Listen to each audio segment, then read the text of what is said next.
Blessings of the Triple Gem, Theruwan saranai.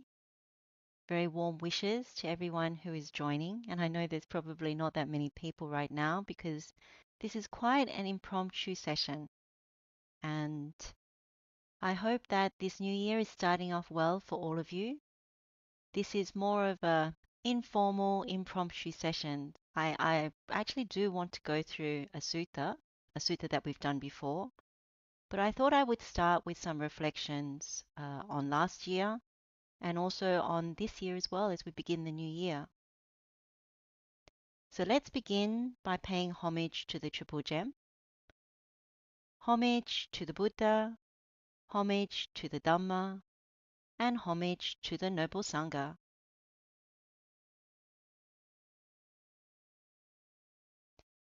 So last year was an incredibly challenging year. I'm sure it was maybe the same for some of you.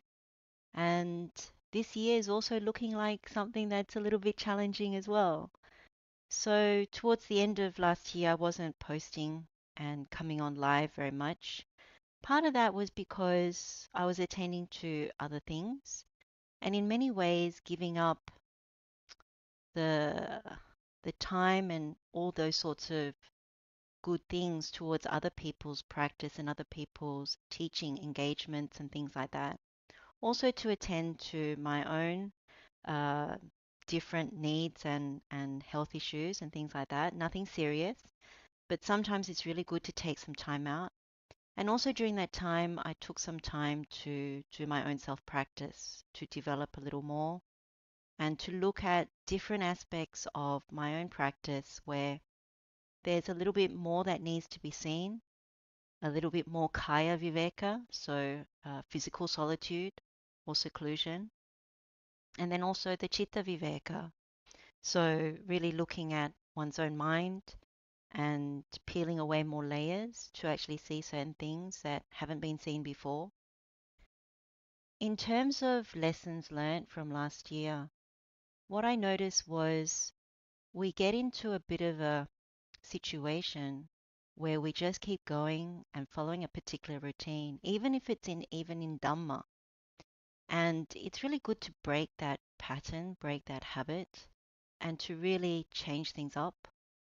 Sometimes people say, oh, I don't get into particular states in the meditation, or I feel like I'm stagnating. It's a very good thing to be able to notice it. It's even a very good thing to be able to see when one is floundering, even in trying to juggle so many balls. So I remember during COVID, I was looking at how many videos that were coming out on Sutta Meditation Series. And I was looking with awe at how many were being produced compared to in the last couple of years. And part of the reason is because now that there's no lockdowns and things like that, there are a lot of requests for in-person retreats and sessions, and also to attend to other people's acts of goodness, acts of kindness, acts of wholesome activity. So helping on other people's retreats, helping on other people's teaching engagements, being that gentle presence to spread karuna, compassion. Sometimes people don't understand how important it is when we meditate to have Kalyana Mittas around in order to not compete with one another, but to actually offer that compassion, to give up one's practice for the benefit of others, to just be there to actually cultivate compassion so other people can meditate really, really well. So there was a lot of that was happening. And in that process, there were a few things that really helped me, like helped me to see that sometimes holding on to very strong views about Dhamma is very unhelpful. So being able to look honestly at one's own practice, being able to see, that's there.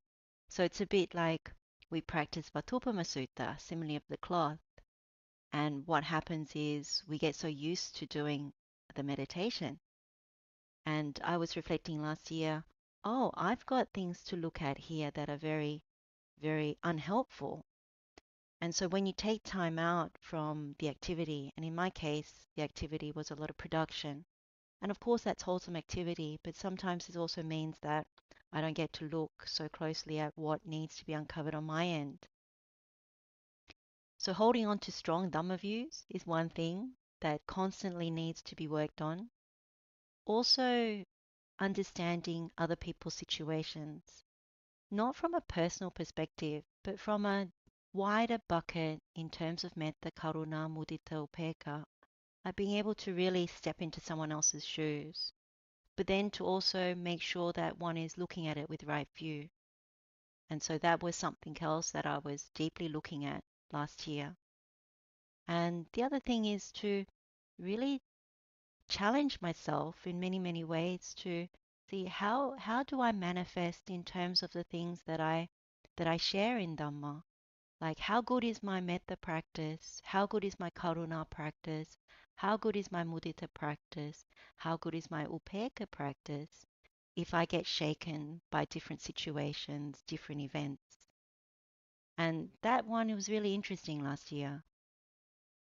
Part of it is because there's so many things that block our practice. So a certain level of stinginess when it comes to metta, a certain level of envy when it comes to karuna, a certain level of derogation when it comes to mudita, and also a particular level of palasa when it comes to upekkha. So those were the kinds of things that I was reflecting on and trying to see whether I could manifest a lot better. One of the things that Buddha promotes is not to stagnate and also not to decline in our good qualities. So if we've developed to a particular level or we are uncovering new insights within our sutta meditations, he always promotes growth. And one of the things that I am happy about is being able to see growth in Kalyana Mittas, being able to see growth in small ways in myself, and to not just stand still, to actually keep peeling away the layers of this Dhamma, this noble Dhamma that Buddha has shared with us, and that Kalyana Mittas and other teachers and good friends who have shared what they know and how they practice. I usually say at the end of a year how grateful I am for Kalyana Mittas, and every year it's the same. Every year I stand on the shoulders of other Kalyana Mittas. We go together. Like even on this platform, I feel like we go together, that we offer each other some kind of encouragement, some kind of sharing of time and effort. And I truly believe that it's really important, as the Buddha has said to Venerable Ananda, it's 100% of the spiritual path. And yes, we may not agree on different things when it comes to Dhamma, but at the same time, we hope that we're going in the same direction, leaning towards Nibbana. So I'm extremely grateful for all the kind messages, all the words of encouragement, all the feedback that has been shown my way. We learn much more quickly when we are open to feedback, to be able to receive the words of people who are practicing well and to take it away, not to believe it 100%, but to take it away and to look at it. So I'm extremely grateful for those who have come towards me and offered some words of encouragement, who have uh, given me feedback, even though it's difficult. And that's the thing. That's the rub when it comes to going this path. And so as we come to 2025, it doesn't seem to be getting any easier in terms of the external conditions. And I would remind you that external conditions are external. This practice, when we walk the Buddha's Noble Eightfold Path, is one where we need to develop internally and not get swept away by external conditions. Yes, we have to deal with them. Yes, we have to manage our responsibilities and duties. But time and time again, what comes up is always the external conditions. And so my encouragement as we begin 2025, and even for this impromptu live session, is to really make sure that we do our formal practice. Quite often what I see from different sessions is that people keep expecting the external conditions to go the way that they like, that they should change, that they can somehow make them work, make them better. And to a certain extent that is true for a temporary time. but ultimately it's not true. And so my encouragement is to develop internally to make sure that in formal meditation, we do the hard work, we make that effort, we establish the right view, we come to the right concentration, having built the Noble Eightfold Path, developed it. And slowly but surely, we see how the fruits of our meditation become part of what happens in our daily life, that we deeply manifest those things. They are at the forefront of our mind as we go about our business, how we make decisions, how we make wiser choices. It's something that the Buddha keeps pointing to. We're not meant to change those external conditions. We have to bear with them. But something in how we practice the Noble Eightfold Path helps us to find what is useful, what is good, and to not get swept away by the world. So I began 2025 helping with a retreat that is happening right now. And we went up to Kandy. So this is a photo from when we were up in Kandy. And it was a very wholesome way to start the year. It was a way to set the mind with good intentions. So this is one of the bo trees as you enter from one of the places, entering into the Temple of the Tooth. So it's very pleasant to see so many people doing wholesome things and also to spend the day with Kalyana Mittas, to make offering, to meditate while we were there. So as we walked through, we were going through and seeing the different temples that were around, different shrines. And it had a very pleasant energy. And it'd been quite a while since I'd visited Kandy. And part of that reason was because it was almost like a letting go of having to travel, having to do things. Not to say that is the ideal, but it was a case of attending to other things and not really saying, oh, I need to go here and I need to go there. But it was very lovely. I was there with 3 different friends and I hadn't seen them in a while. And so it was very nice to do wholesome acts of service, to help someone prepare for the retreat, to go and make some offerings, and to meditate together in a very, very wholesome place. So if you haven't been to the Temple of Truth, then this is the outer part of it. And then on the inside, we made offerings of flowers and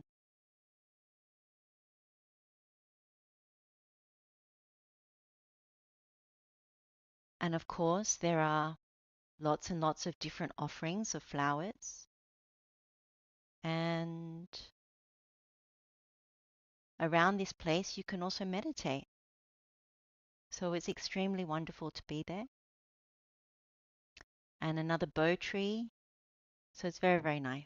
So that's how I started my new year and made some noble intentions towards practice, towards sharing the Dhamma, and also with good wishes and well wishes to all living beings.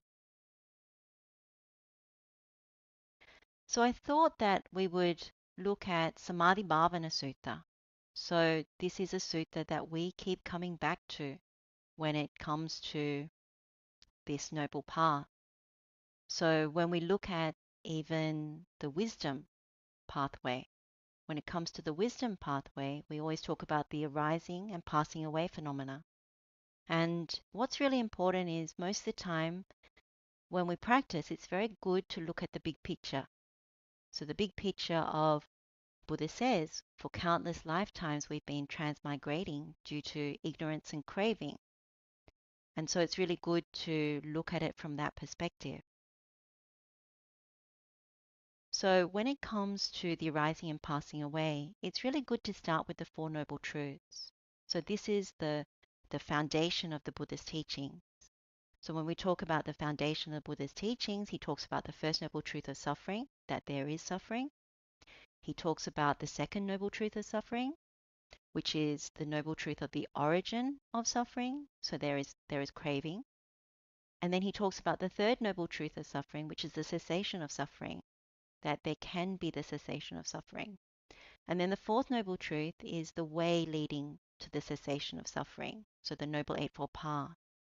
So when we look at arising, samudaya, then the first noble truth and the second noble truth talk about that, talk about the arising or the origin. And when it comes to the third and fourth noble truth, this is where the Buddha is talking about cessation, the ceasing, nirodha. So when we talk about the first noble truth of suffering, what does Buddha normally say? He talks about jatapi dukkha, jarampi dukkha, vyadhipi dukkha, maranampi dukkha. So birth is suffering, aging is suffering, sickness is suffering, death is suffering. And he goes into other terms as well. But if we just think about, before we go into the Samadhi-bhavana Sutta, we just think about birth is suffering. We don't often reflect on this. Like, we're out in the world, and yes, we do reflect on it from a personal perspective. But remember, the universal collective predicament is that there is birth, and therefore there is aging, sickness, and death. So we often contemplate the First Noble Truth just from me and my suffering. So me and my bills, me and my problems in the family, me and my work issues, me and my this and that. But that's not how the Buddha asks us to reflect on birth is suffering. He asks us to look at the universal, the collective predicament. And so when we look at jatapi dukkha, birth is suffering, we have to start right from the very beginning. So we don't often contemplate how many lifetimes, because this is Buddha knowledge. We may not see it, but Buddha knowledge is that he has seen that for countless lifetimes we have been going on in this samsara, arising and ceasing. So that means in terms of jatapi dukkha, birth is suffering, we experience this birth is suffering thing. We experience this aging is suffering thing. This sickness is suffering thing, and therefore also the death is suffering. And then it becomes like birth and death, birth and death. Where is the way out? So when he says birth is suffering, this starts right when we're in the womb. When we are in the womb and it is right next to our mother's urine and excrement. So people don't often say this, but this is something for reflection. So if we don't like going into a smelly toilet, then it's exactly the same thing, that we are in there for 9 to 10 months and it is not pleasant. So we start there. We often say, or people say how wonderful it is to be born into the world. But when you look at it from the biological perspective, even that tells us something. And then when we come into the world, we don't come out laughing and giggling and having a great time. We come out crying and screaming. And it starts from there. So when we are born, we are hungry, we are thirsty, we have to rely on other people, our parents, and at the same time, we are subject, because we're hungry and we're thirsty, we have to urinate, we have to defecate. We are completely dependent. So it's really good to contemplate that. And when that happens, as time goes by, we have to learn to speak a language. We have to learn to walk. We have to learn so many different things. And nobody can say it's fun. Like even at this age, whatever age we are, it's not fun to have to learn a language. It's not easy. So when we're born, we want to play most of the time because we come into this world. This is karma loka, this is the sensual realm. So we come into the world wanting to play, wanting to find sensual things. So as a child, when we are told you have to go to school, there is suffering. And when the teacher says you've got to learn this, and then later on as we go through the grades, we have tests, we have assignments, we have homework, that is also suffering. And when we're told off, when there's bullying, when we see our parents fighting, when there are financial problems, when there are things in the world that happen to us, such as fire, floods, COVID, different types of instances of distress, then we realize there is suffering in this. And then when we are encouraged towards higher education or to take a trade, there's more suffering. Each time we think oh, this is the thing that we're meant to do. And I'm not saying that we're not meant to do it. We need to live. We've birthed this body. So we go ahead and do whatever it is that we can that is useful, beneficial to be in the world, to survive, and to do well. But when we come to the noble path, the Buddha is asking us in our formal meditation to really look at it. So, studying late at night, having to compete, having to do well, having to have parents tell us, force us, encourage us in different ways, playing sports, having to experience loss, having to lose friends, having to gain friends and lose them, having to deal with betrayal, having to deal with cheating in relationships, different things. So maybe we graduate or we gain that trait and the certification, so we start to work. And of course, work is suffering. If we don't have our own business, then we have to work under other people. We have to work with people that maybe we don't get along with. We have to deal with bills. Maybe when we were younger, we didn't have to deal with any of those bills. But as we get older, we have to deal with bills. We have to deal with the economy. We have to deal with inflation. We have to deal with not being able to afford what we want. Or maybe even if we can afford what we want, we have to deal with it's never enough. So there's so many different things that we have to deal with. And maybe we're forced to get married, or maybe we want to get married. So when it comes to birth is suffering, there are many permutations. But we pick out what resonates in what we can see in our own lives. And to realize that this is universal to all of us. There are other challenges that come in. There is prejudice, racism, there is sexism, there are gender issues, sexual orientation issues, all the different complexities in our world today. So when we say birth is suffering, there is so much that comes with that. Even when we get married, there are relationship issues and challenges. There's not one relationship in the world, whether it's friendships or family relationships, that is not without difficulty. And when we have children, if we have children, then there's another level of complexity and worry and anxiety and hoping for the best. And when it comes to even we are able to gather some wealth, having to protect it, having to look after it, guard it. All these things that the Buddha talks about in one of the suttas on dukkha. Sometimes we have to fight to look after it. Just the other day, there was someone in a tree in the garden stealing fruit, stealing leaves. So these things are ever present in terms of jati dukkha. And so Buddha is asking us to reflect on it, that collectively when we birth this body, there is birth is suffering. So when it comes to aging is suffering, well, we don't like it when we look in the mirror and we see the signs of aging, the grey hair, the wrinkles. Even when we look at other people, it's not pleasant. We tend to like to look at younger people, babies, toddlers, the youth. But when it comes to older people, something in us doesn't like to look at it, but it's very real. When we've talked about reflecting on aging before, we've spoken about when the eyesight really starts to diminish, when the taste buds go, when our balance is not so good, when we don't have the same energy as we had before, when we aren't able to have the same capacity to do things. So there's so many different things we can contemplate about aging, and we can see them in our loved ones. And it's very hard to take, and it's very hard to listen to it. But that is also suffering.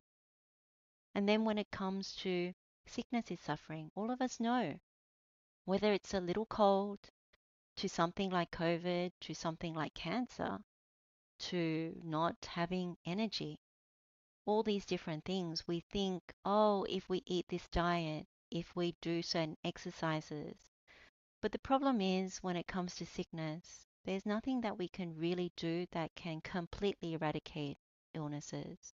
From hunger, thirst, having to urinate, having to defecate, and all the myriad of things that we find in the world that is sickness. So that is also suffering in ourselves, in other people. It's not good, but it's the way that we need to see. This is our collective predicament. And of course, death.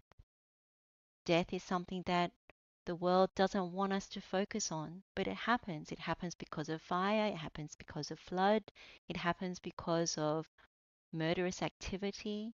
It happens because that is what our predicament is. And so when we are faced with it, someone said something very interesting to me this morning. I had an early Zoom session, and someone said to me, I want to be prepared. I want to I want to be prepared for this. And I want other people to be prepared for this. I don't want to pretend that there is no death in the world. And I thought, that is so wise, because that's how I feel as well. When I experience death through this life of loved ones, I remember feeling shocked when my grandparents passed away. And I was very close to my grandparents. So when initially it was my grandfather, paternal grandfather, I was completely shocked. I was not prepared. I had no clue. And then when my grandmother was sick, I did what I could. I flew back to where she was, and I saw her through some of her illness. She had cancer, and tried to care for her, and felt utter desolation and despair about what I could and couldn't do. And I was also not prepared. And it's a funny thing where you've experienced death before and you're still not prepared. And I didn't have a full comprehension about Buddha's teaching at that time.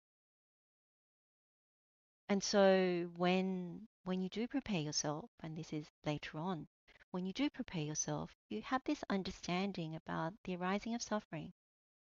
And it's a very important thing to develop. It's like the correcting of perceptions. The world tells us, don't worry about it. It'll be fine. Just live your life. It'll be fine. And I don't blame the world for saying that, because the world hasn't, like the majority of the world, hasn't embraced the Buddha's teaching, maybe doesn't come across Buddha's teaching. But when you come across the Buddha's teaching, and particularly when you get it right, when you understand karma and rebirth, and you actually get a glimpse of what the Buddha knowledge is about karma and rebirth, then you realize that there's something very, very precious here. Something that metta, for example, naturally arises when you see the truth. And that is something that is so blessed. And so my encouragement is to really don't be afraid to look at these things. Like the first noble truth of suffering, don't be afraid to look at it. See that there's something quite precious about it, that it's okay to talk about it. It's okay not to talk about it in the wrong way. So don't talk about it in the wrong way, as in lamenting about it and then me and my suffering, me and my loved ones, like that. But look at it like the collective predicament for what it is, that we are all collectively sharing in this. Like we are brothers and sisters in this collective predicament. And why do we come to Dhamma? Why do we meditate?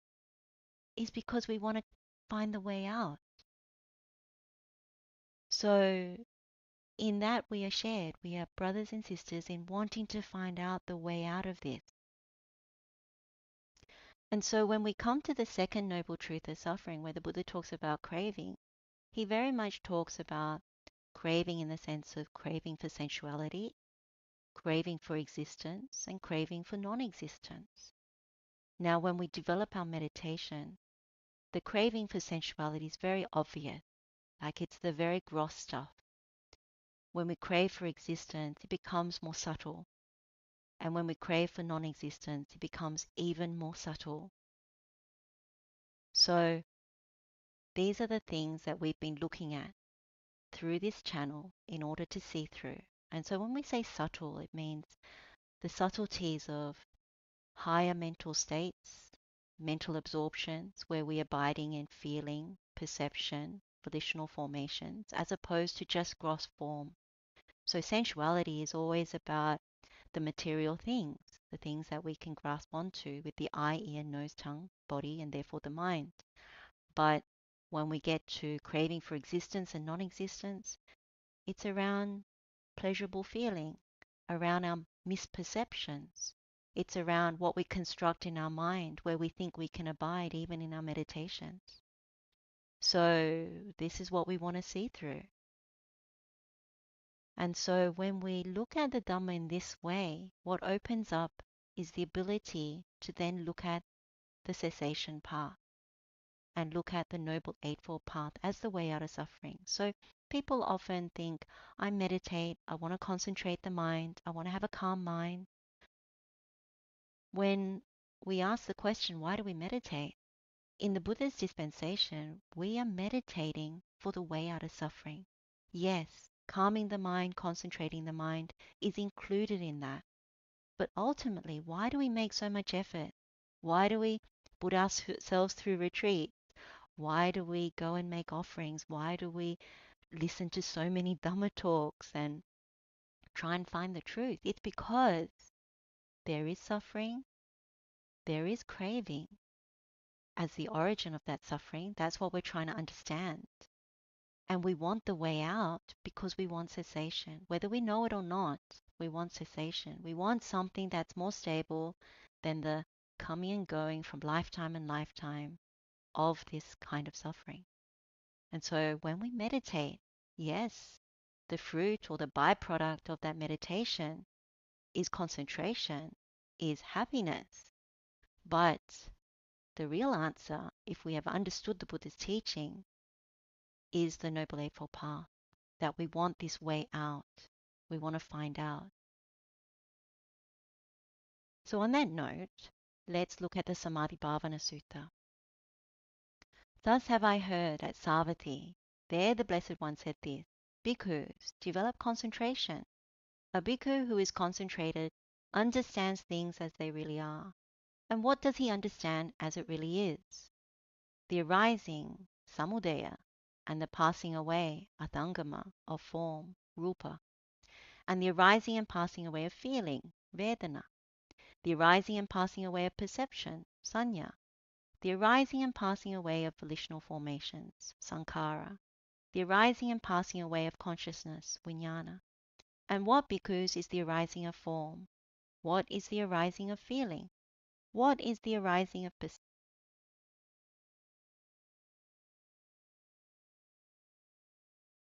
The arising of volitional formations? And what is the arising of consciousness? So this is the opening of the Samadhi-bhavana Sutta. And so this sutta is really about concentration, but at the same time, what we see is this is about the arising and passing away phenomena. Sometimes samudaya is also translated as origin. So it could be origin, it could be also arising.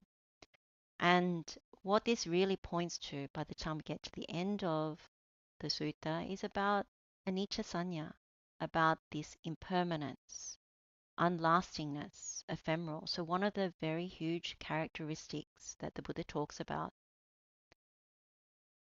So just to make sure that we're all on the same page, in terms of form, feeling, perception, volitional formations, and consciousness, it's really good to remind ourselves of the similes that the Buddha gives. So for form, Buddha says that it's a lump of foam.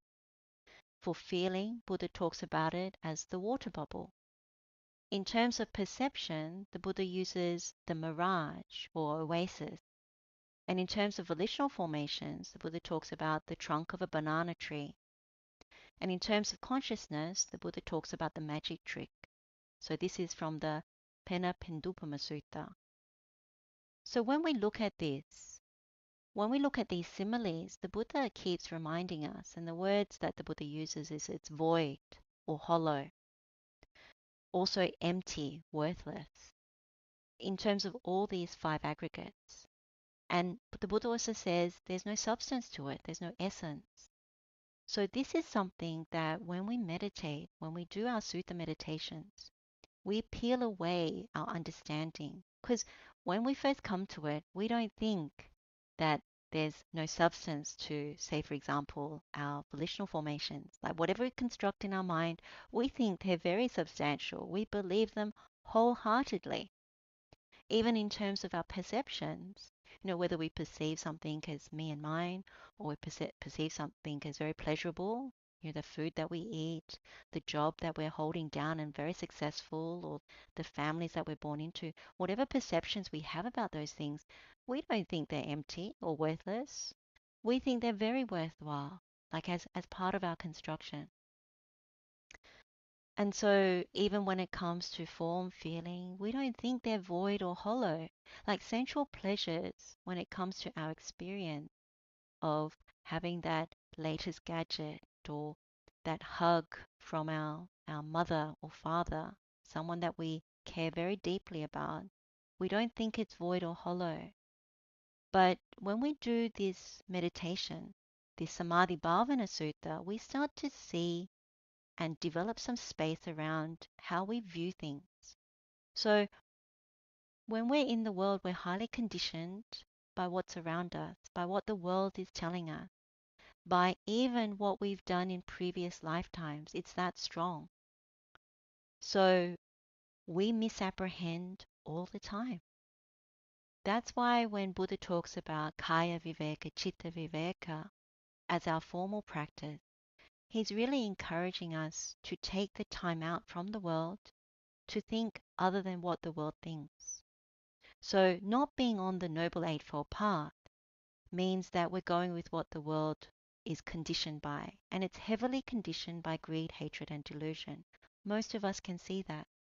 We can see that on social media. We can see it on the news. Why is it that sometimes we turn off the news? Because it's filled with hatred, divisiveness. It's filled with lots of impure states of mind. Even when it comes to social media, why do we sometimes despair? It's because it keeps hitting the greed button, where things such as envy, competition start to arise in the mind where they weren't there before. Or even on social media, one of my friends was saying they get most of their news from social media now. And so when I heard that, I thought, oh, that's a little bit dangerous. Because when it's like that, it's almost like they're triggering our buttons, our hate buttons, our delusion buttons. So when we look at things in our meditation, our formal meditation, it gives us the opportunity to come onto the Noble Eightfold Path. And when we practice well and we develop a regular practice and we start to really earnestly practice to say, I want to get out of this. I want to see through these things that I keep misapprehending. I see myself suffering. I want to find the way out. And I want to do better. Because each of us know we fall into bad habits, and it's okay to a certain extent. But we need to be honest with ourselves when we fall into those bad habits to know it keeps breeding the same thing. Like when I've taken time out and I've indulged in greed, hatred, and delusion in different ways, whether it's on the internet, whether it's with people, when I've gone into different things that I don't really want to. Maybe I do it because I want to help people and to see whether someone is ready. But when I've done that, I've realized, oh, it's taken a little bit longer to clean the mind again. And I think each of us knows that. And so it's really good to ensure we are diligent in our practice, diligent in where we allow ourselves to pasture. People have said to me, oh, there's no danger in looking at cat videos. Oh, there's no danger in looking at some of these videos that nobody's doing anything wrong, but it's okay. And I would challenge that because often I find what it does is it breeds delusion. It breeds that longing in many ways where we allow the mind to weaken. When we've made so much effort to strengthen the mind, to put it in the right place, Why let it all fall apart by watching a cat video or a dog video?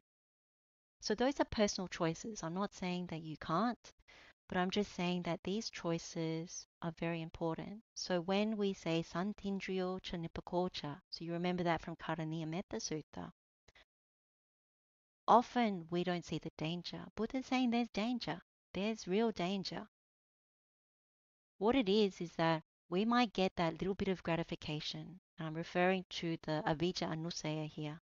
So we get that little bit of gratification. What we don't see in that underlying tendency to ignorance is we don't see the adinava. So gratification is asada in Pali. Adinava is the danger.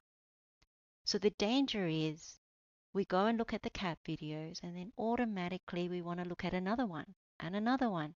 They're very intoxicating. And what happens is we don't see that danger. So often, what would Buddha say if we don't control our sense faculties or restrain our sense faculties? Buddha would say covetousness and sadness. And then all kinds of other mind states, mental states enter into it. And we don't think that they do, but if we investigate, they do. Oftentimes there are things such as conspiracy theories, very interesting one. Someone has asked me to do a Dhamma talk on conspiracy theories, and I'm thinking about doing one actually. But when it comes to conspiracy theories, what's the danger there? So we might get some gratification, gaining some knowledge about some nefarious thing in the world. But what buttons does it push? It pushes mainly hatred and anxiety. Have we ever come away from watching a conspiracy video that hasn't pushed those buttons as well as ignorance? So, what the Buddha says when it comes to the underlying tendency to ignorance is the third thing is the nisarana, the escape. So, the escape is coming back onto the Noble Eightfold Path, understanding our predicament. So, it's really important to see how we get caught up in these things. So I know I've digressed, but these are the questions we need to ask. So when it comes to form, what substance really is there in the lump of foam? What substance in terms of feeling is there in a water bubble? It's very good contemplation because when we know a lump of foam, water bubble, it just evaporates. There's nothing there. And so these words that the Buddha uses like void, hollow, empty, worthless, it's very useful to contemplate. Perception, the mirage, it's not really there. So there's no substance to it. Like if we're in the desert and there's a mirage. So we need to look at that when we have these perceptions. Oftentimes we think our perceptions are so substantial, so real, but they're actually misdirecting us. And same with our volitional formations, what we're constructing in the world. If you've ever cut open the trunk of a banana tree, it's hollow. There's actually nothing there. And then when it comes to consciousness, it's always playing this magic trick. It's like the monkey mind. It lands and steadies on form, then it goes to feeling, then it goes to perception, goes back to form, goes to volitional formations. It's jumping around, trying to show us that it's permanent, but it's not true. So let's come back to the sutta. It says here, bhikkhus, one seeks delight, abhinandati, one welcomes, abhivadati, one remains holding, ajosaya titati. And what is it that one seeks delight in? What does one welcome? To what does one remain holding? One seeks delight in form, welcomes it, and remains holding to it. As a consequence of this, delight, nandi, arises. Delight in form is clinging, upadana. With one's clinging as condition, existence, bhava, comes to be. With existence as condition, birth, jati. With birth as condition, aging and death, jara, marana. Sorrow, soka, lamentation, parideva, pain, dukkha, sadness, domanassa, and despair, upayasa, come to be. Such is the arising of this whole mass of suffering. One seeks delight in feeling, and so the same equation, in perception, in volitional formations, in consciousness. So one welcomes it, remains holding to it. As a consequence of this, delight arises. Such is the arising of this whole mass of suffering. This, because, is the arising of form, this is the arising of feeling, this is the arising of perception, This is the arising of volitional formations. This is the arising of consciousness. So Buddha's giving us this formula. And I'll just keep going. I'll read the rest out and then we'll look at the insight pathway or wisdom pathway. And what bhikkhus is the passing away of form? What is the passing away of feeling? So this is the Athangama. What is the passing away of perception? What is the passing away of volitional formations? What is the passing away of consciousness? Here, bhikkhus, one does not seek delight, na abhinandati. One does not welcome, na abhivadati. One does not remain holding, na josaya titati. And what is it that one does not seek delight in? What doesn't one welcome? To what doesn't one remain holding? One does not seek delight in form, does not welcome it, does not remain holding to it. As a consequence of this, delight in form ceases. With the cessation of delight, Nandi Nirodha, comes cessation of clinging, Upadana Nirodha. With the cessation of clinging, cessation of existence, Bhava Nirodha. Such is the cessation of this whole mass of suffering. So it gives us that jnanapata. One does not seek delight in feeling, in perception, in volitional formations, in consciousness, does not welcome it, does not remain holding to it. As a consequence of this, delight in consciousness ceases. Such is the cessation of this whole mass of suffering. So the same equation is repeated in the rest of that sutta. This, bhikkhus, is the passing away of form, this is the passing away of feeling, this is the passing away of perception, this is the passing away of volitional formations, this is the passing away of consciousness. So that's the sutta. It's very short. It's actually, if you were to print it on an A4 sheet, it's just one page. So if I just extract out, and you would have seen this before, even when we've used it for a number of suttas, you can see the formula is one seeks delight, welcomes, remains holding, and therefore that is the tanha, the craving. As a result of the craving, there is delight. Delight is the condition for clinging. Clinging is the condition for existence. Existence is the condition for birth. And therefore birth, as a result of birth, is the condition for aging and death and this whole mass of suffering. So that's the samudaya.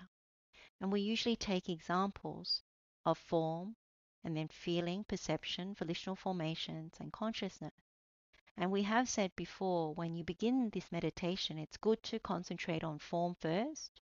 Then once you've got the hang of form, you take an example of feeling and then practice that. And then later on, as your practice develops, then you start to look at perception, volitional formations, and consciousness. And particularly when you start to develop through other sutta meditations, such as Chula Sunyata Sutta or Anenja Sapaya Sutta, things like that, that's very helpful when it comes to looking at perception, volitional formations, consciousness, even Dhatu Vibhanga Sutta. And so the passing away, the cessation, is really when we say, I'm not going to take delight, I'm not going to welcome, I'm not going to remain holding. And therefore there is the cessation of delight, the cessation of clinging, the cessation of existence, the cessation of birth, and therefore the cessation of aging and death and the whole mass of suffering.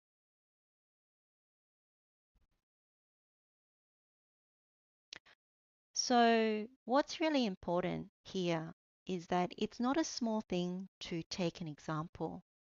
Now let's start with form, because this is something that when you look at, initially we were talking about birth is suffering, aging is suffering, sickness is suffering, and therefore death is suffering.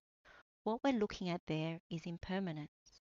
Like, we're not going to last, but we come into this world thinking, well, we don't come into this world thinking there's suffering, therefore I want it. So we come into this world thinking there's pleasure. So when we say, and people don't like it when I say this, but it's the truth, we're sensual pleasure seekers, we're pleasure seekers. So we come into the world thinking being with families is wonderful. Being with all this awesome food is wonderful. We have the wrong perceptions of these things. But having said that, we need to see how we constructed this body. And so usually when we die, we have this misapprehension about all the things that are in our life. And therefore why Buddha always constantly wants to correct it. So if we take form, and usually I use chocolate cake, or some form of food that we like. So in your meditation, you take some kind of form, such as food, and it's no joke that when we are pleasure seekers, it's usually around people, things, and food. So when we say food, it's really important to think, okay, maybe I'm not bothered by bread or I'm not bothered by even sweets, but I really yearn for that restaurant in that country that is so wonderful, and that's the one that I keep telling people about. You know how we are. We keep saying, "Oh, so someone has said to me recently, "Oh, this place I went to in Colombo was so wonderful. You must go and try it. It has the best crab." And so what happens there is seeking delight and welcoming it, expressing it. So if I, in my own mind, believe that, if I go, yes, and I tell somebody else, you must go and have that, I must have it. And then I say to somebody else, oh, you really must. It's the best in Colombo, or it's the best in, particular country, wherever it is. And I remember I used to do this actually. I used to say this about this place in Italy. They have the best food, best pasta. And at the time, I probably did truly believe it. And I tested that and I went back and it's not true. So, but at the time, I was remaining holding to it. So I thought, when I'm next in Italy, I'm going to go there.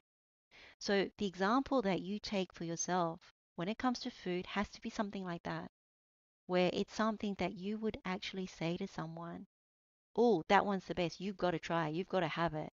You've got to go there on your birthday, XYZ. So when that happens, we are literally taking delight. So this is the craving that we are doing in that moment in our mind.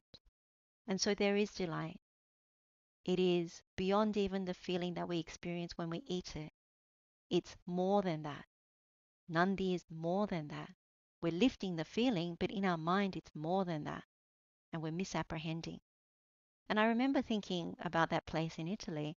When I went back, oh, it's not good. It's not what I thought. I was dreaming in my mind.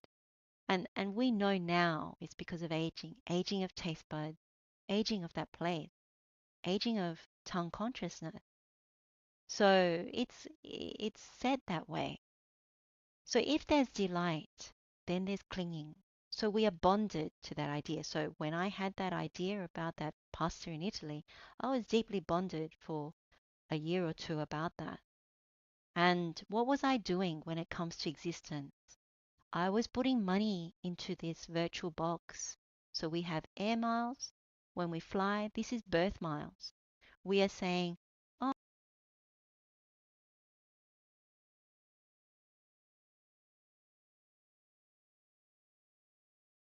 we are saying that at that time, when it comes to the experience, it's worthwhile. I value it. I deeply value it. And I want to make everybody else value it as well. So when it comes to the type of food, for that tongue experience, that bodily experience, I'm saying, let me put $100 into the buffer box, the buffer money box, for the next experience I can get with my tongue, with my body. And so what we do is we accumulate all these experiences through the eye, ear, nose, tongue, body, and therefore the mind throughout our life. If we do that, and when it comes to the end of our life, so we bank all the experiences. So not just the eating experiences, but the hugs that we get from our loved ones, the different life experiences at the form level where we buy things and own things. All those sensual experiences like the Taylor Swift concerts and the movie experiences and the holidays, all those experiences we're banking saying they're so valuable. Think about it. So at the end of the life, with the breakup of the body, what happens? Well, if there's money in that money box, our mind is not developed enough and we cannot stop the process of rebirth, then what happens is we birth another body. Now, if we're deeply bound to sensual experiences and say we have not developed the mind sufficient enough, we don't have enough punya, merit, we haven't kept particularly good virtue, then Buddha would say that our predicament is set for not a good destination. So most of us, we come to Dhamma thinking, and those that have the right view about karma and rebirth, so I should caveat that because not everybody believes what the Buddha has taught. So most of us would think, oh, human birth is fine. Human birth is a good experience. But let's go back to the birth is suffering, aging is suffering, sickness is suffering, death is suffering. That true contemplation. So we may not have enough to be reborn to human realms. So what does that mean? Lower realms. So these are things not many people want to talk about. But this is something where when we talk about insurance policy, Buddha encourages us to develop our mind, to develop the insurance policy of path and fruit of the Noble Eightfold Path. So we cut off a significant amount of suffering and we keep developing towards Nibbana. And it is a really good insurance policy. So when you look at this buffer box is we're saying, I want another tongue. I want another eye. I want another nose. I want another body in order to come and enjoy sensual experiences. I haven't understood this. So what is this samudaya showing us? For that little bit of pleasure, and I say little bit because I'm not denying there may be pleasure from eating and being around our loved ones and other experiences, and we'll keep to the form example at the moment. I'm not denying that there may be some pleasure at that time. But what do we get in the bigger picture? The bigger picture is this whole mass of suffering. At the end of our life, we come back to the same whole mass of suffering again. So we see the arising of suffering. This is the recipe for us getting the arising of suffering. And if you understand this predicament in the meditation, what happens is you decide, I don't want to do this. Because you think, how did I construct this body before? Well, I must have run this process before. So this body is the result of running this process before. It's the vipaka karma. It's the fruit of what we've done before.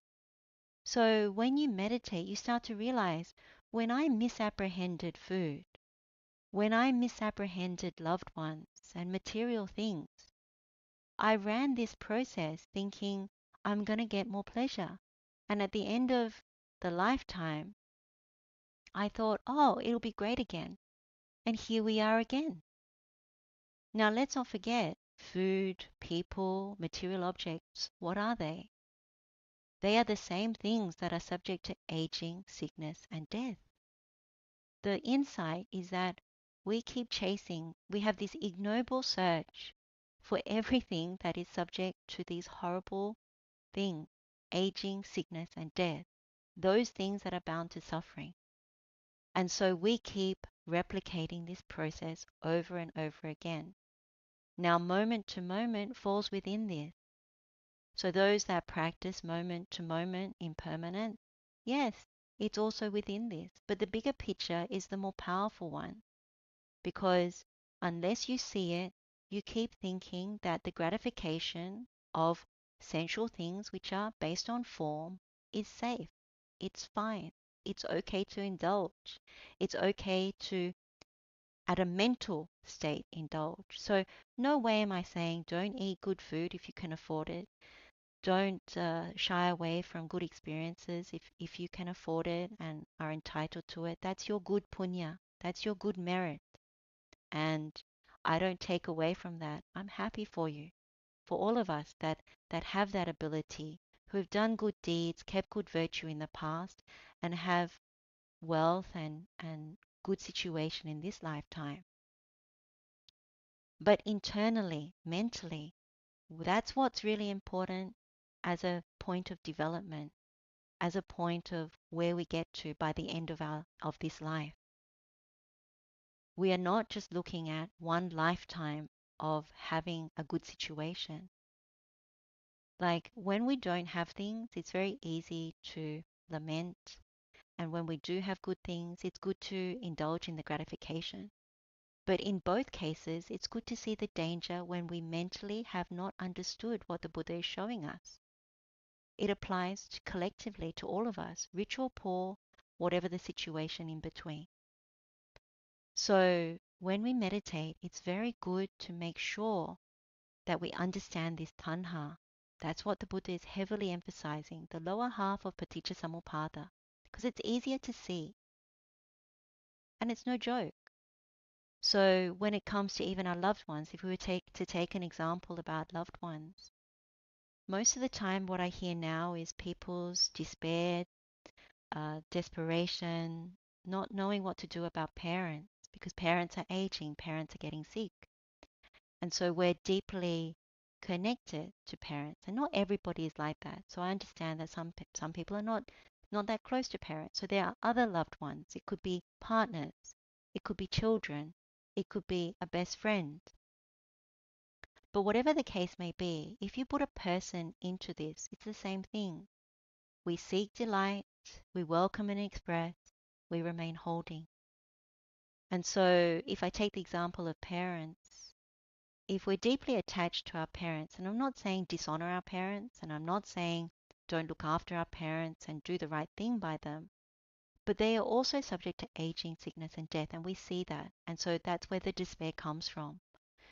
So if we keep in this lifetime mentally seeking delight, welcoming, remaining holding, then we're setting ourselves up for this whole mass of suffering over and over again.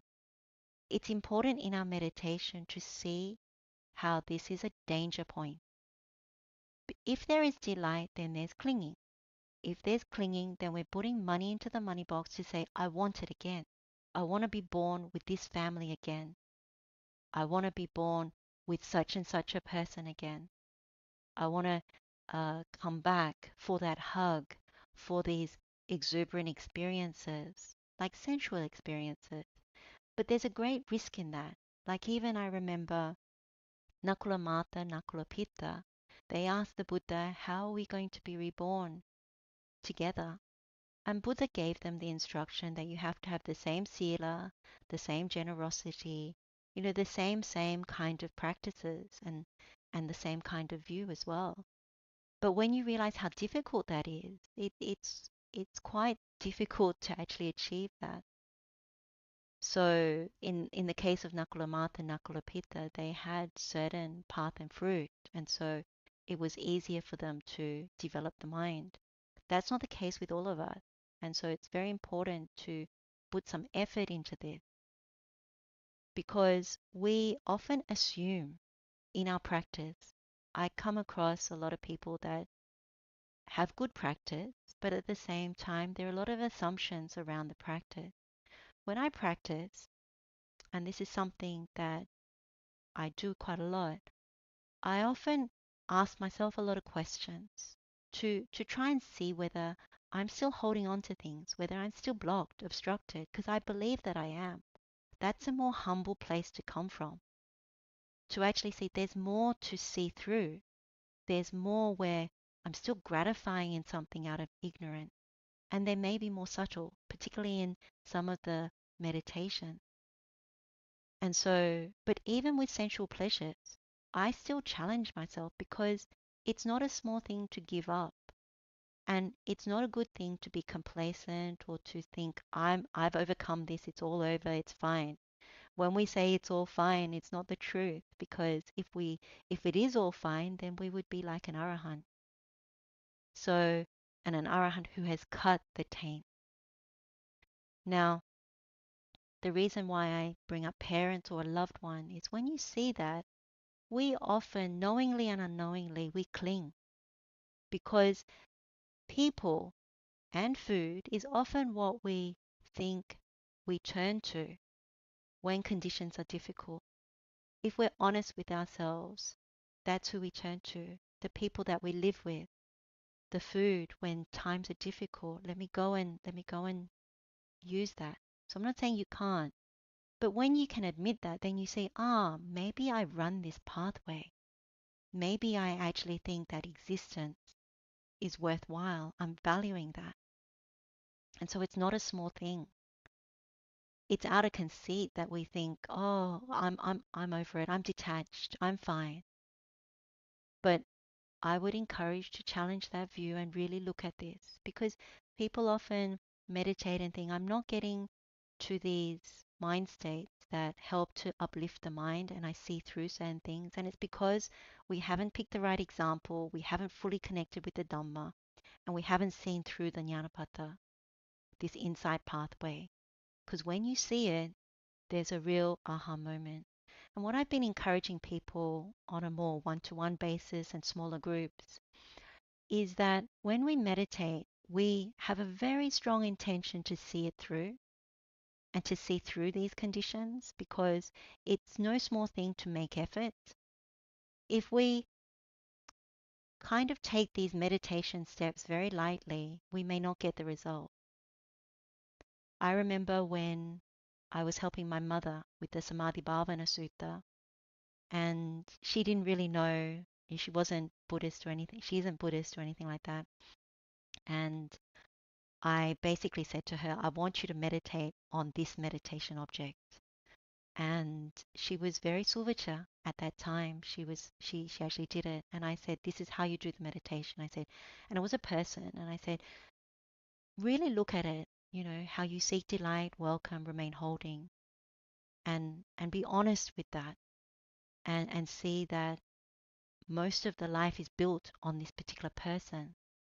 And therefore, delight comes from that. Like it's embedded, you lift that feeling, but it's more than that in your mind. And when you do it, there's immense amount of clinging. Like just think about all the worry you have for the person, all the longing in terms of wanting the best and all that kind of thing. That's where you're bonded. And even when someone says something bad about the person, you immediately feel, oh, me and mine, oh, that person shouldn't say, like all the dukkha arises from that. And so when you admit that, then with the existence, yes, literally or figuratively, virtually, for that for that person, money is going into the box. I want to see that person in the next moment. I expect them to be there. I expect that life goes on with that person. And I heavily rely on that for existence, even in this life, for that. And so if there is that weight, that value, and my mum did so well in this meditation, she could see, well, it's a no-brainer. At the end of this birth, at the end of this life, there's birth. Birth to be born with this person again. And therefore, what is the predicament? Aging and death. And if you lament now about aging and death and sickness of this particular person, where's the pleasure? Where is the pleasure? It's actually suffering. Like think about it now. Whatever age you are, if you have for the rest of the life have to withstand seeing our loved ones, our colleagues, our neighbors going through aging, sickness, and eventually death, that's not fun. And so that's what happens at the end of death. If we haven't developed the mind, we have more of this whole mass of suffering. So this is the arising phenomena. Now, when it comes to the next part of the meditation, so you don't just go straight on to that by mixing up all these steps. The idea is you make sure you understand the arising phenomena and you pause and you ask, how did I construct this body after using your example? And you see, I did the same thing before. Did I not? Did I not? And you pause and you see that. So it's really good, like how we began is you look at birth is suffering and you prove to yourself you understand birth is suffering. Aging is suffering. Yes, I can really see that. Sickness is suffering. Yes, I really see that. And death is suffering. Yes, I really see it. And one can even, and we've said before, you can even attend your own funeral. You can see, oh, yes, I'm witnessing my own death. This is what that's like. And then you can look at Samadhi-bhavana Sutta and look at what did I do before to construct a body. And so these are the things, food and people.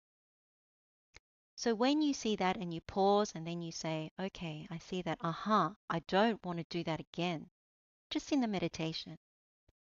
Then you come to this column, which is the passing away, the athangama, and you say, well, I'm not going to seek delight. And this is the mental process. So you can still eat the food, fine, but we don't want to run that mental process. So in our meditation, we say, na binandati, so we don't seek delight. Na biwadati, we don't welcome or express. Na josaya titati, we don't remain holding. So if I use the example of the pastor in Italy, or if I use the example of a loved one, it's like mentally in your meditation, there's a sense of, I'm not going to run that. So I still honor my relationships. I still eat whatever food that I can afford that is good for me, healthy, nourishing. I eat with gratitude. But I'm not indulging in this process. I'm putting a stop to that.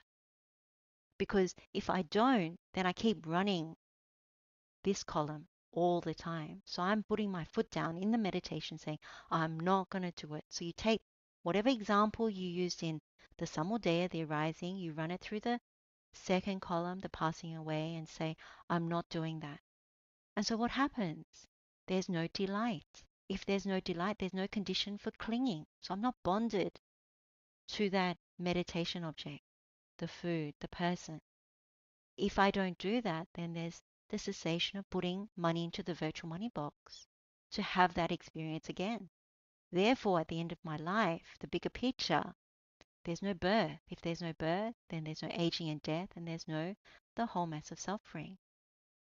So in the meditation, when you run that, it's a very different experience because there's peace.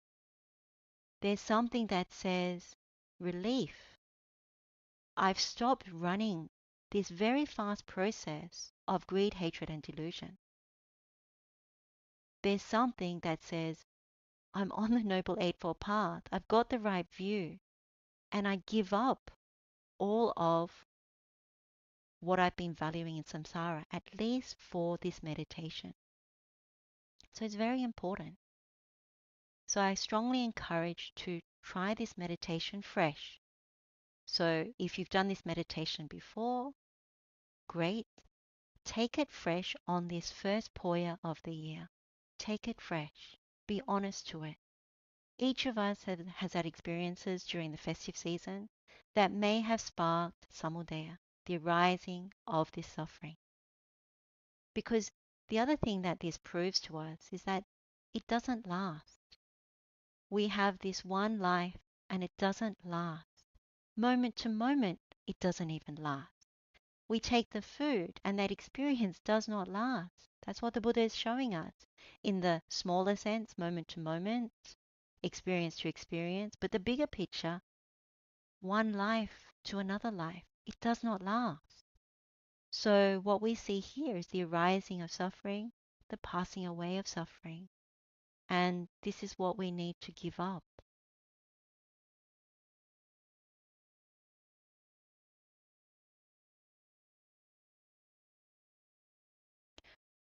So what I recommend is let's do a short meditation and take an example of form. And when we come back, we'll go through feeling and talk through that as well. But let's do a short meditation on form. Take your own example.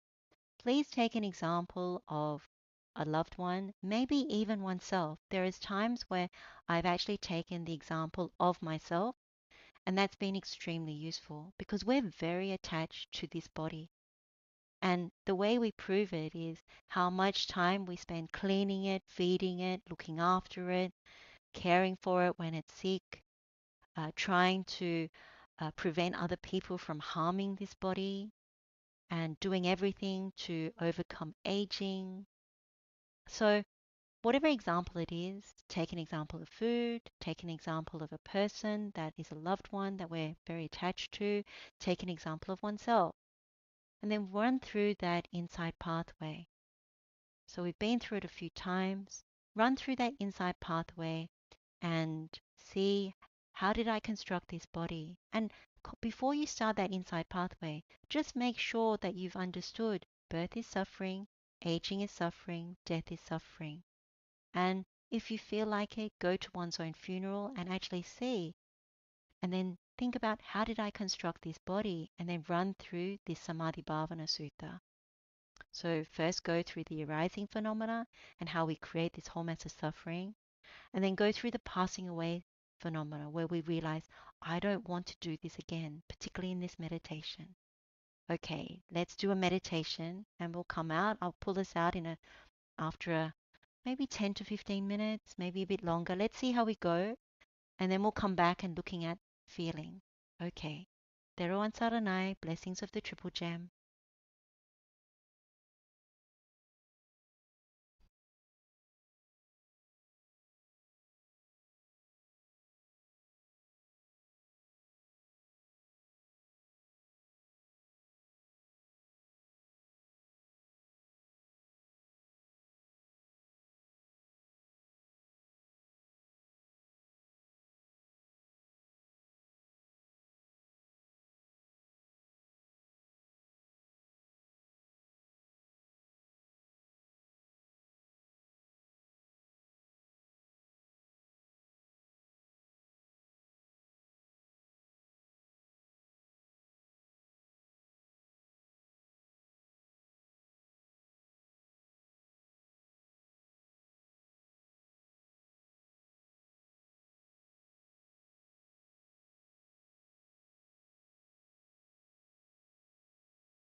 Blessings of the Triple Gem, Theruwan Saranai, we can come out of the meditation. So I wanted to go back to this again, the Samadhi-bhavana Sutta insight pathway. But before we do that, before we look at feeling, I was just going to make a comment about loved ones. So I often get questions about dealing with loved ones, like with great despair or anxiety, things like that. So it could be people and their children, or their parents, or partner.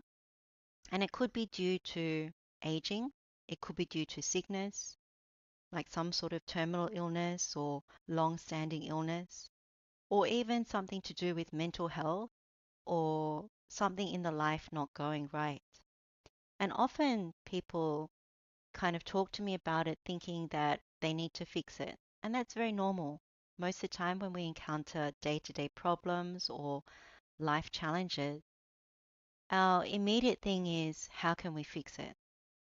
And of course, this sutta is very good for understanding the context of the answer that I usually give for that. Because most of the time, the answer is do this or do that. uh, This is right, this is wrong. And that's the normal conventional way of approaching it. But when we talk about the Arya path, the noble path, and what Buddha would say, Buddha often comes back to this, right? So when we have loved ones and we feel anxiety, despair, a sense of fear about mortality, or fear about aging and not knowing what to do in the case of parents, or sickness in the case of how do we bear with this if our child is sick and has been sick for a long time, or my partner is going through some sort of surgery, etc., etc. So collectively, we've all experienced and encountered something like this. And the thing that really strikes me about Buddha's teaching is that when these things come, yes, it's me and mine, and naturally so. And of course, we elevate and think about the collective predicament. So that's one way to come back onto the right view.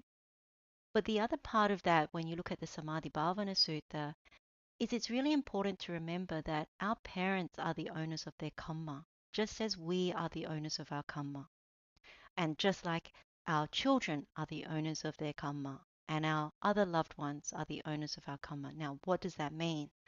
That means that when we see our loved ones suffering, it's not our fault. I mean, sometimes maybe if we were their children or something like that, or did something wrong as parents or partners, yeah, a little bit of that. But the bigger picture is that they are the ones that birth this body. That's why they're aging, sickness, and then ultimately death. So it's important to remember that. So when you encounter feelings of anxiety or feelings of some kind of fear, the most important thing is to remind oneself that person, that loved one, has birthed this body. That's why they're going through this thing. So I will try and do whatever I can to help them, be it offer care, be it offer money for medical expenses, be it uh, day-to-day help, whatever the thing is that we end up doing. But what really raises the mind and what helps the situation is to remember Buddha's teaching that a person suffers because they are born, that they actually haven't understood certain things and so they have been reborn.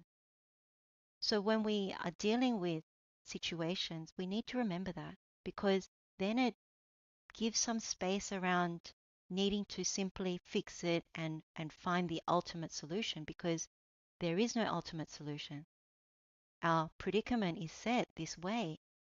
None of us can overcome completely aging, sickness, and death.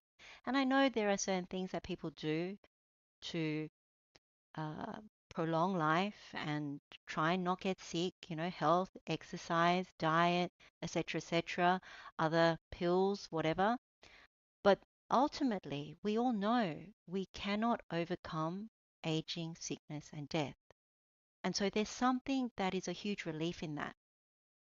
There's something very honest about that, that is truthful, that helps us to elevate the mind, lift it. And so then whatever we choose, because everyone has unique situation, unique circumstances, whatever we decide from that will be what it will be.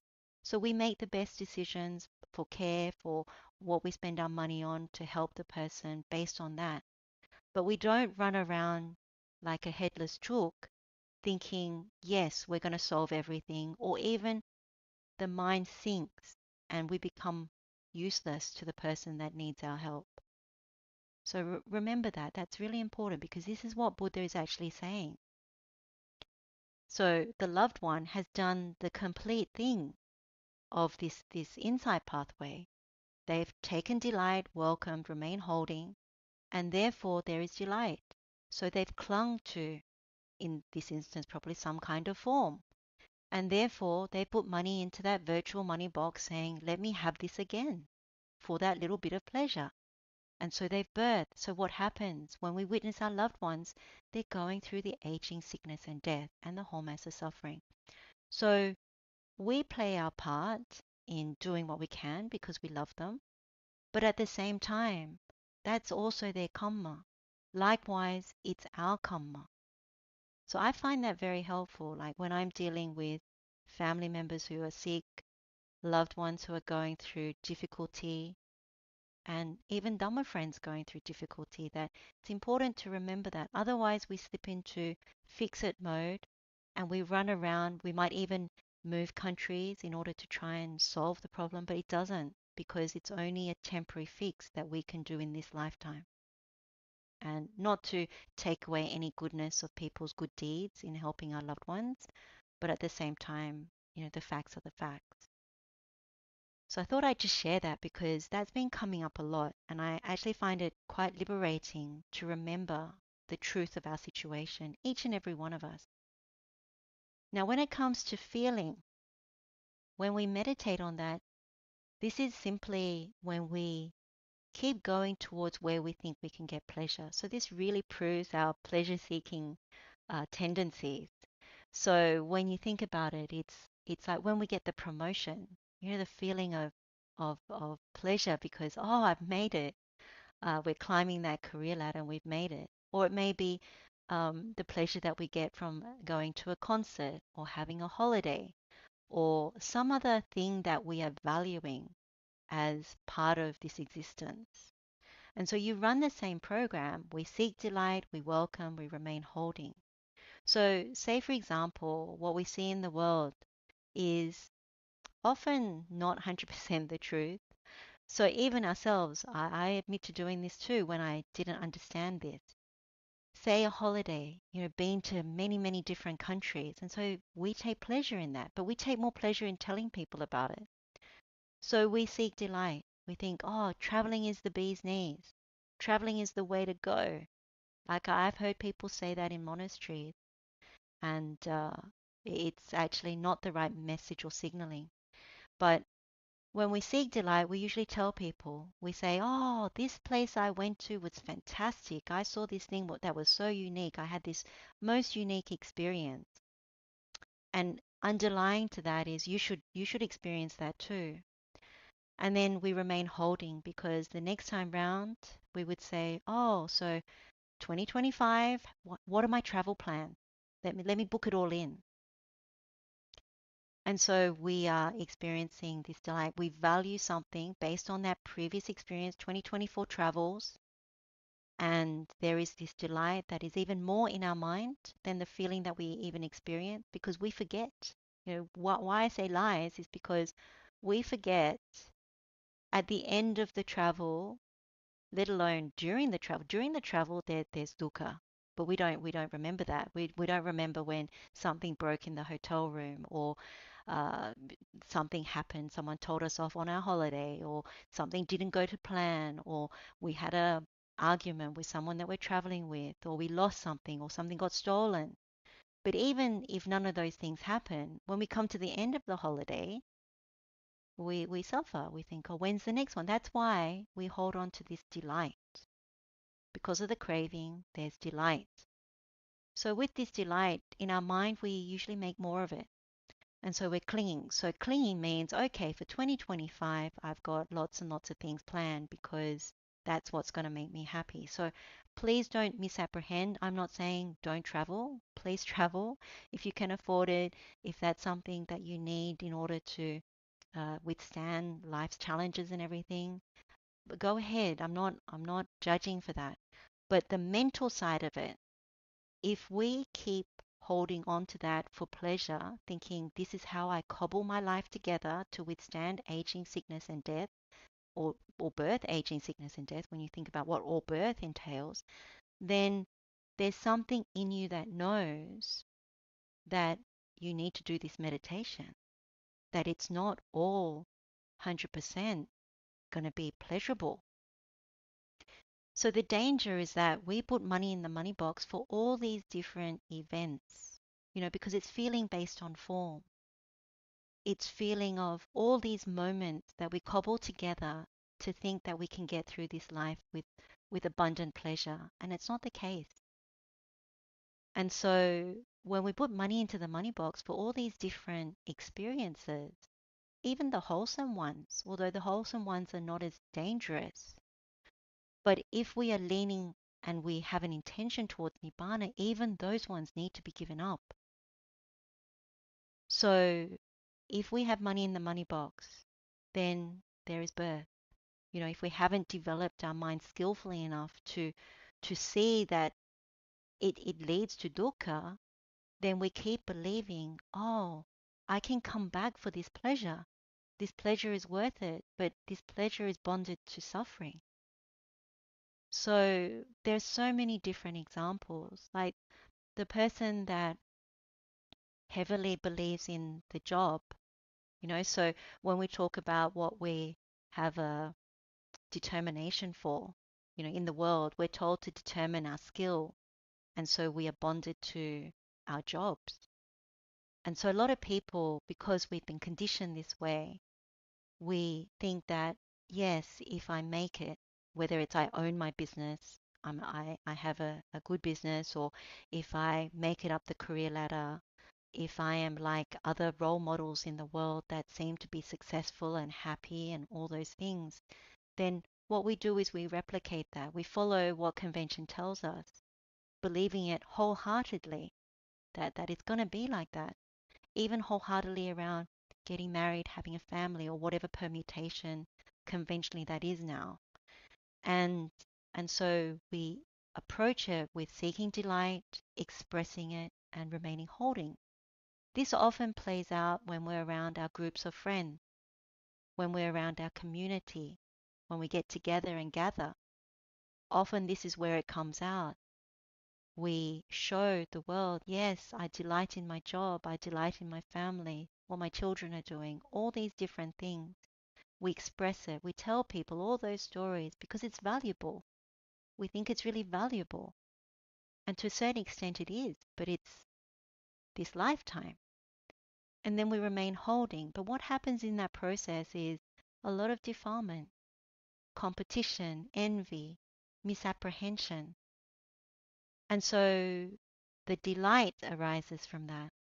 And if there's delight, there's clinging. If there's clinging, we put money into that virtual money box and we birth again. But in this process, we need to be a little bit more honest. There is a great deal of suffering, even in this life, around having to work, having to deal with difficult people, having to be disappointed, having to be uh, let go of from the job, having to be told off, having to not get the promotions, and things within the family. Lots and lots of different permutations if we see it. And so even in this existence, we see it's not all fun and games. And so when you look at this from a feeling perspective, this also is very, very compelling. Because where do we end up? We end up with the whole mass of suffering. And so it's really important to see that, because when you see it, I constructed this body for what? For pleasurable feeling that I can't hold on to. even from the perspective of vipranama dukkha, like that these feelings change even as we age. So these feelings that we experience, they age as well because our consciousness, whether it's eye, ear, nose, tongue, body, mind consciousness, they age.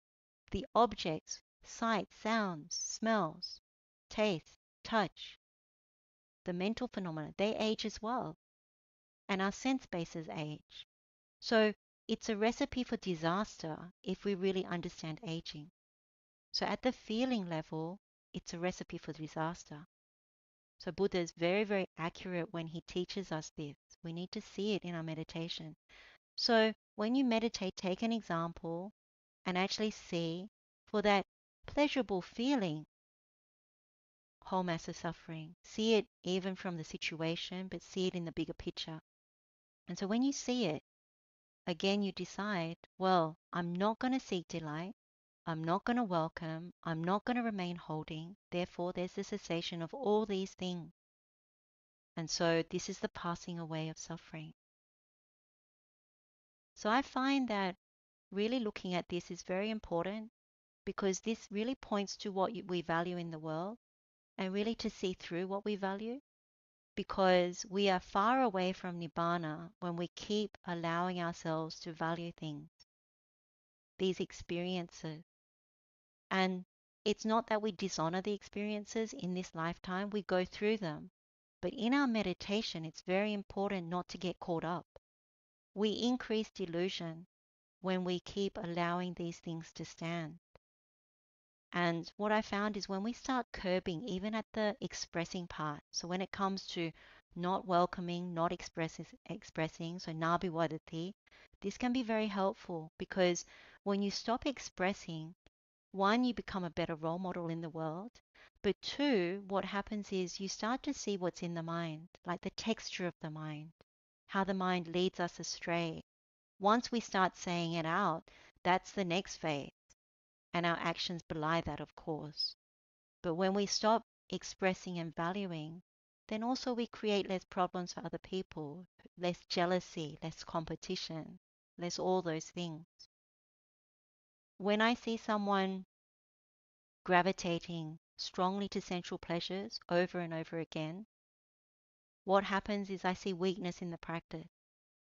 Because when you start to meditate and develop the mind, what is really true is that you start to take less refuge in sensual pleasures.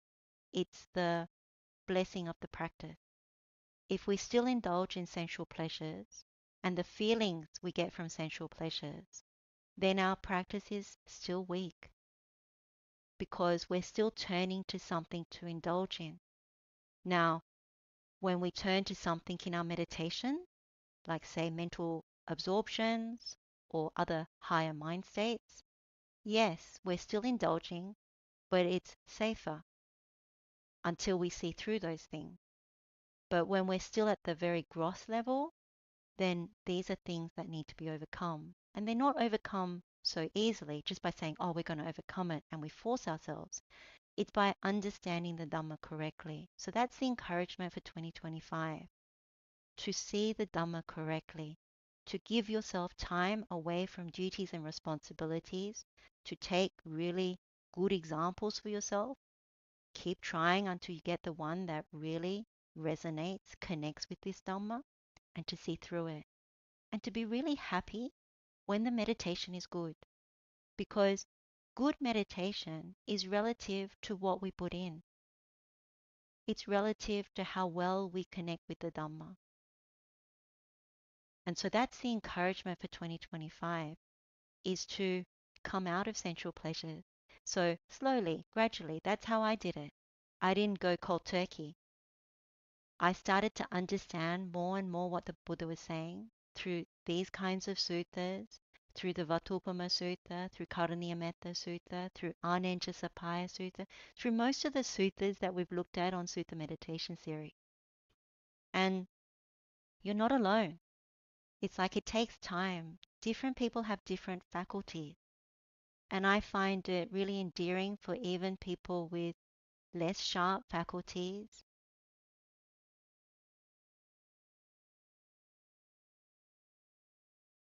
to make effort, to really make effort, even though their spiritual faculties are quite blunt. And it may be blunt because they're so busy. They've got children, they've got jobs, they've got all kinds of different life challenges. So the really important thing is to apply effort and to have a very strong intention to see this Dhamma, to connect with it, to pierce through. I found those who really have this longing to understand the meaning of Buddha's words, to really apply themselves, to ask questions about what am I doing wrong? Like, what am I missing here? And to really connect in that way, good results happen from that. So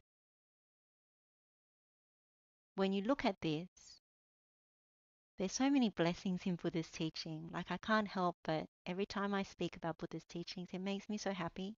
Like, for me, I feel so blessed because it's like it saved my life.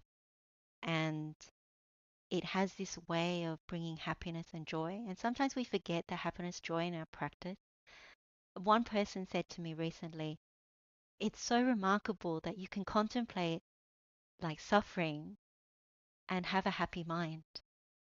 And I just thought, that's so wonderful because often the biggest question in Buddha Dhamma is how can you contemplate suffering and get a happy mind? Or why does the Buddha always talk about suffering?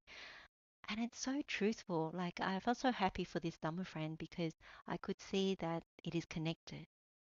And I know sometimes when I say there's so much relief in knowing the truth, like about suffering, about these inside pathways.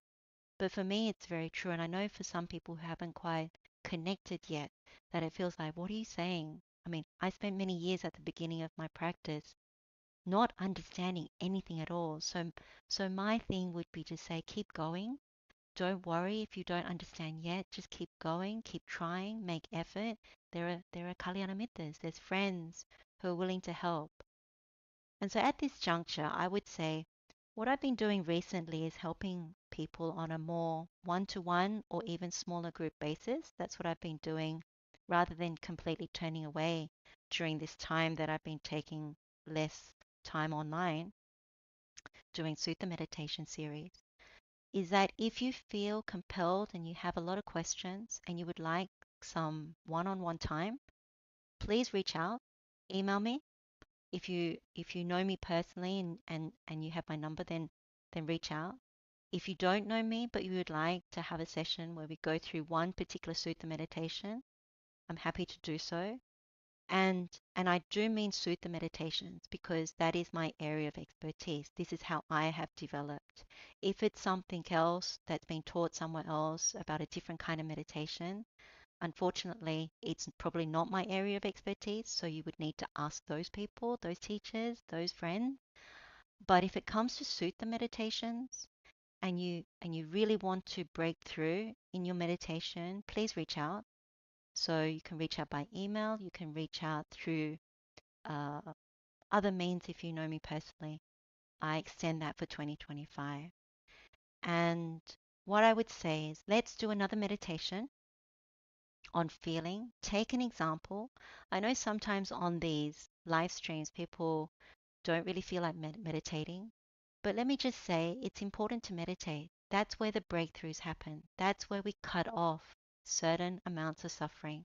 That's where you're still connected, even with me and other friends.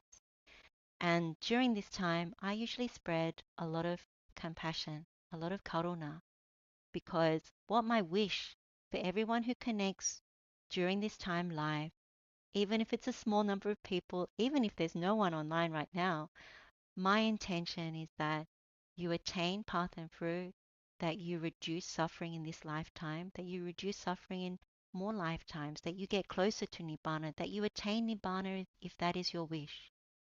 And so I really think it's a good thing to meditate, even if it's for 5 minutes, even if it's for 10, even if it's for 15.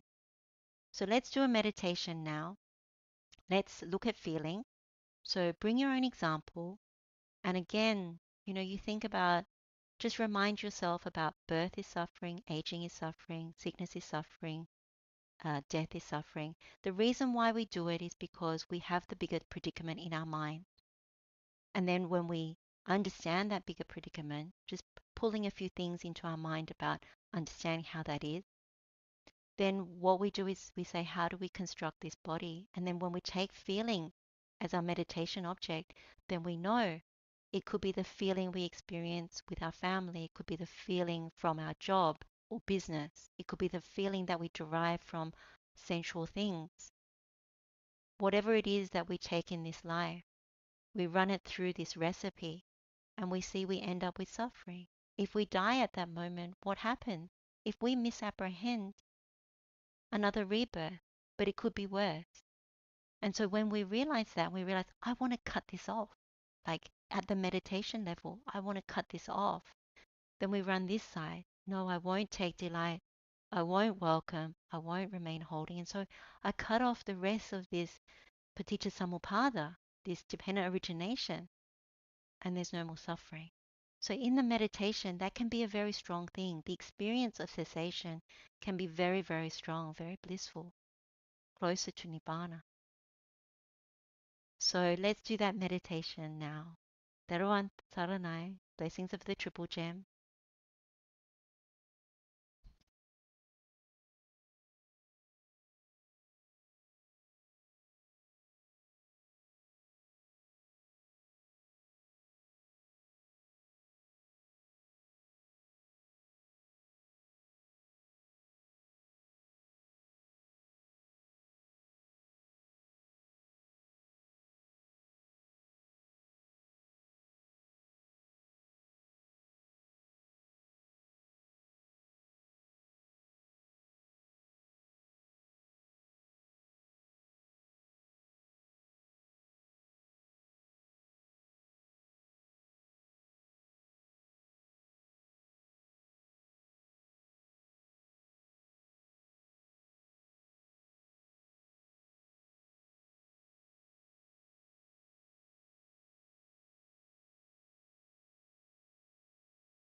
Blessings of the Triple Gem.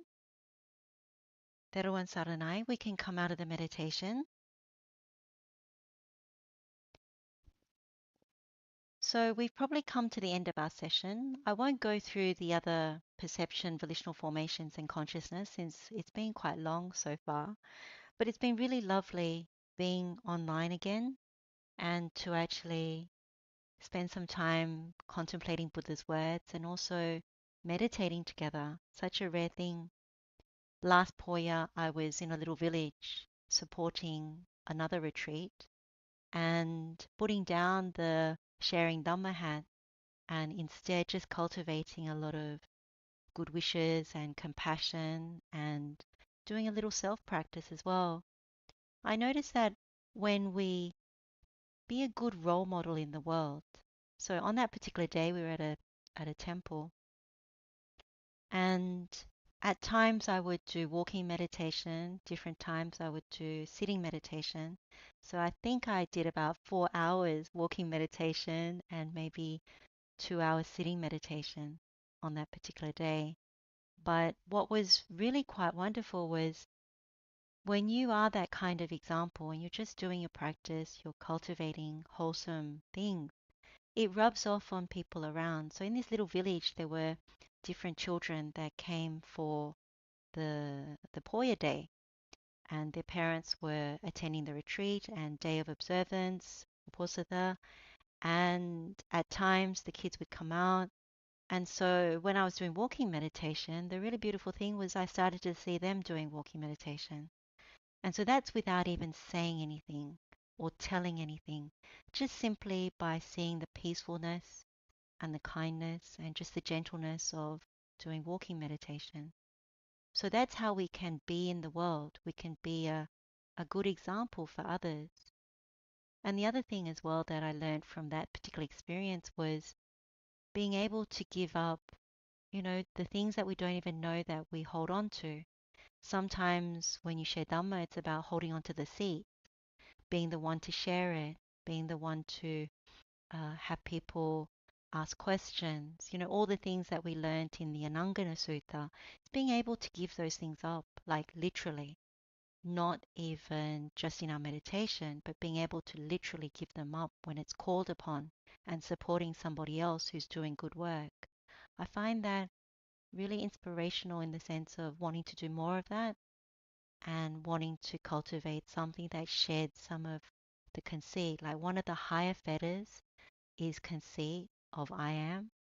And quite often we don't know how to actually shed that, how to actually overcome that. And I find the easiest way is to do things that go against what me and mine wants to do. Me and mine wants to prove, wants to show.